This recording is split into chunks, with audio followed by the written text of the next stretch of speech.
ওই দেখেন বন্ধুরা, কোকিলের ডাক কিন্তু শোনা যাচ্ছে। তাই কোকিল কিন্তু বসন্তকালেই আসে, অন্য কোনো সময় কিন্তু কোকিল কখনো পাওয়া যায় না। তাই তার আহারের জন্য সে ডাকে, সে খুশি মনে ডাকে, সে আদরে ডাকে, ভালোবাসা নেওয়ার জন্য ডাকে।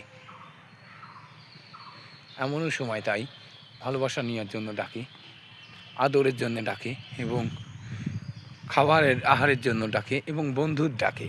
তার একটা সঙ্গী রয়েছে, সেই সঙ্গীকে ডাকে। সে কিন্তু কখনো সঙ্গীকে ভোলে না, এবং ডাক কিন্তু তার থামে না। তার টাইম মতো সে ডেকে চলে যায়। এটা ধরে গেলাম বন্ধুদের উদ্দেশ্যে। তাই সব সময় কিন্তু তাকে পাওয়া যাবে না। তাই বন্ধুদের জানাই, সকল সময় কিন্তু তার পাওয়া যায় না। তাই এটা ধরে যাচ্ছি বন্ধুদের উদ্দেশ্যে। তাই যে সকল সময় ওই কোকিলের পাওয়া যায় না, কিছু কিছু সময় পাওয়া যায়। এটা ধরে গেলাম বসন্তকালে তাই পাওয়া যায়।